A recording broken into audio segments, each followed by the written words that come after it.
makeup, out of 11 nominations, Rick Baker is a lifelong monster kid who won the first competitive Oscar awarded in that category for his innovative work on An American Werewolf in London.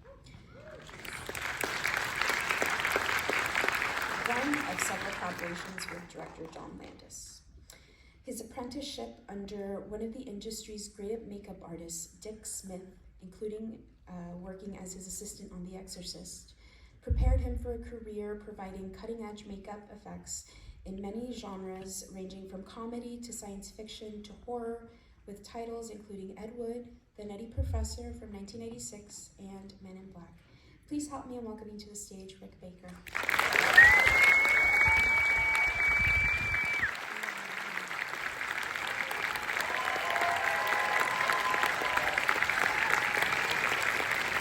Thank you. It's being on. Thank you.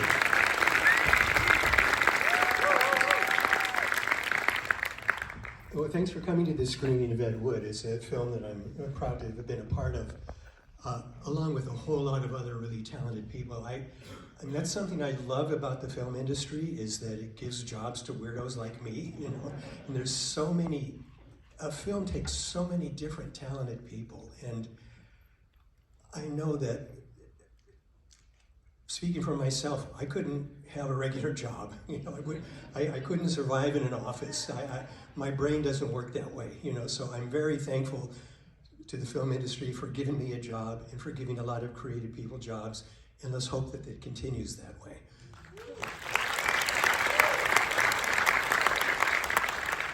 So, how many people here have already seen Ed Wood? Okay, already a lot. How many people here knew who Ed Wood was before this movie came out? A pretty good number. I knew. I am not ashamed to admit that I'm an Ed Wood fan. I mean, his films are terrible, but there's good kind of terrible. You know, they're very watchable. I've seen Bride of the Monster and Glinda and you know, almost all of his films numerous times, and I continue to enjoy them. You know, so the way I got involved with this film, somebody in my studio brought in a trade paper that said Tim Burton's making a film about Ed Wood, starring Martin Landau as Bela Lugosi. And as soon as I read that, I said, I have to do this. I was born to do this. You know? The problem was I was actually on another movie at the time, but I had just a couple makeups I was doing, and there were moments in between where I could design and prepare a makeup. So I did something that I never normally do. In fact, I don't know how I was ever successful, because I don't have an agent. I had an unlisted phone number. I was kind of like the Bill Murray of makeup effects. You know? And but I did something. I knew Tim. I met Tim and Tim and Rick Heinrichs when they were right out of Cal Arts.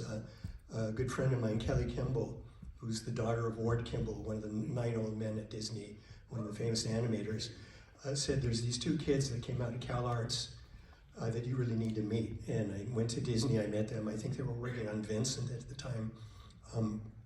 And we talked for a while, and they had a film project called Trick or Treat, I think it was, they talked to me about. Never happened, but I knew Tim.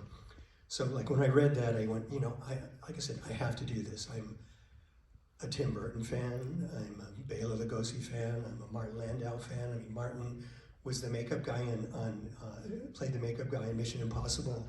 He was in Outer Limits and a number of things, so it's like, I gotta do this. So I called him, I explained my situation, that I had another film, but I would love to design this, or any makeups I could for this. And I knew that Tim had a working relationship with V. Neal. I've known V since the early 70s. And I said, you know, I can design, and my studio can make all the appliances for the production, but I won't be able to apply the makeup through the whole show, or at all, actually. I didn't, but I was happy. I said, if you're happy with V doing it, I'm happy with V doing the application on a daily basis. So he said, yeah. And I said, you know, I'll give you a deal. If you just, you know, it's basically time and materials for my crew. I'll just donate my time. I'm sorry, I'm kind of losing my voice. I hope I can make it through all of this. So then after I called him, he said yes. Then I became more serious about it, and I started looking at pictures of Martin Landau and Bela Lugosi. Lugosi's face that I knew quite well anyways, but then I went, Rick, maybe you shouldn't have done this. I mean, Martin's face, Martin has a very rectangular face and a very full upper lip.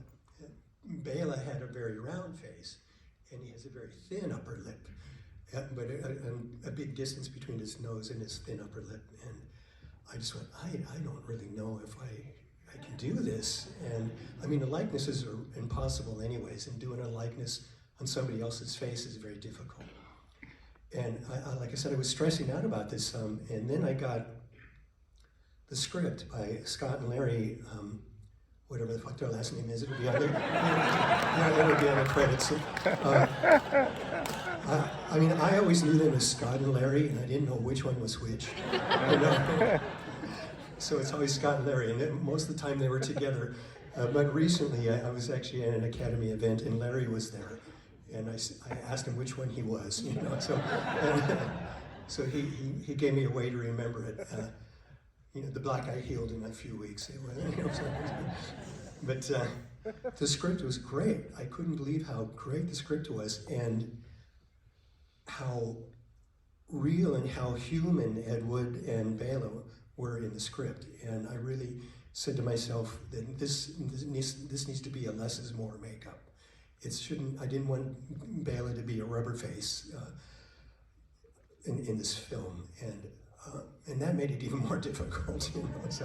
So I got Martin to my studio. I took a life mask of him. I had a great time with him talking about Outer Limits and Mission Impossible.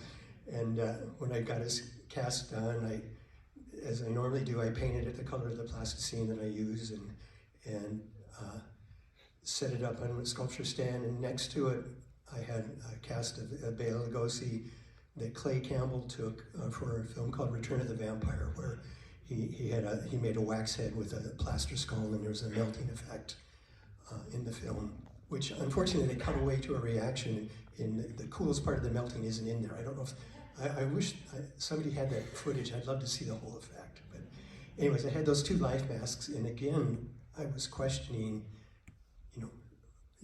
This could be the end of your career, Rick. They look so not similar, But I thought, after I panicked for a little while, I just said, I'm just going to start. I'm going to start with the obvious. Started with the nose. Lugosi has a big nose, kind of like mine. So I did the nose. I covered Martin's upper lip. I did a lower lip appliance. I put a cleft chin, very much like what I have under this beard. And added ears, sculpted the hair on it, and looked at it and went, shit. I was like, does this look like Bela? I don't know, And I said, I was really tempted to pat Clay on the side of his head, but I said, go with what you originally felt, Rick. This should be a less is more makeup. He's got to be very real to make this movie work right. So I had a lot of faith that Martin would pull it off. So I got Martin out to my studio for a test. Tim came with a camera crew. I made him up very realistically, not like a Dracula, like Bela walking down the street, And again, I was like shaking my head, and I was going, this may be the end of your career, Rick.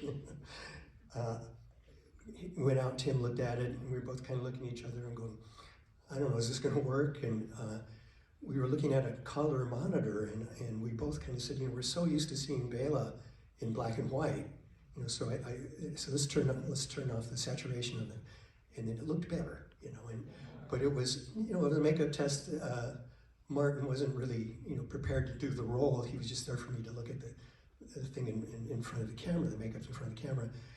But I said, hang on a second, Tim, and I went and I had a syringe in my office, and I brought the syringe out. I go, give Martin a syringe and see if he can play with this some. So when he got the syringe, he started, becoming Bela a little bit more. And when he started turning it on, we could see that we thought it was going to work. So it's not an exact likeness of Bela, but it's, I think, the essence of Bela. And I think I really ended up making the right decision for this film. And that's about all I have to say. So I hope you enjoy the film very much. I enjoyed it.